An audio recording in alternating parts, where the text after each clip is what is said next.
ಬಂದೇ ಬರುತ್ತೆ, ಇದಂತೂ ಗ್ಯಾರಂಟಿ. ಹಾಗಾದ್ರೆ ಪೇಪರ್ ಕರೆಕ್ಷನ್ಸ್ ಹೇಗಾಗಿತ್ತು ಅಂತ ಸ್ವಲ್ಪ ಮಾತಾಡೋಣ. ನಿಮಗೆ ಗೊತ್ತಿದೆ Indian constitution subject paper correctness toughness ಇರೋ ಒಂದು ರೀಸನ್ ಇಂದ ಮತ್ತೊಂದ್ಸಲ ಕಂಡಕ್ಟ್ ಮಾಡಿದ್ರು ಇನ್ನೋವೇಟಿವ್. ಸೊ ಹಾಗಾಗಿ ನೀವೇನು ಎಕ್ಸ್ಪೆಕ್ಟ್ ಮಾಡ್ಬೋದು, ಬೇರೆ ಎಲ್ಲ ಪೇಪರ್ಸ್ ಅಲ್ಲಿ ಸ್ವಲ್ಪ ಲೀನಿಯಂಟ್ ಕರೆಕ್ಷನ್ ಮಾಡಬಹುದು ಅಂತ.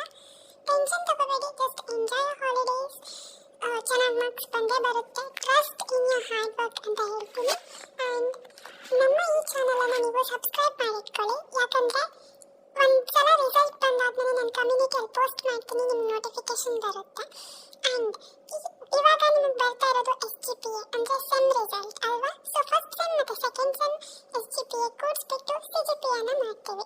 ಸೊ CGPA ಕ್ಯಾಲ್ಕುಲೇಟರ್ ಕೂಡ ನಾನು ಈ ವಿಡಿಯೋ ಡಿಸ್ಕ್ರಿಪ್ಷನಲ್ಲಿ ಕೊಟ್ಟಿರ್ತೀನಿ, CGPA and SGPA calculator. So count ಮಾಡಿ, ಅದೆಲ್ಲ ನಿಮ್ಮ ಪ್ಲೇಸ್ಮೆಂಟಿಗೆ ಖಂಡಿತ ಮುಂದೆ ಇಂಪಾರ್ಟೆಂಟ್ ಆಗುತ್ತೆ.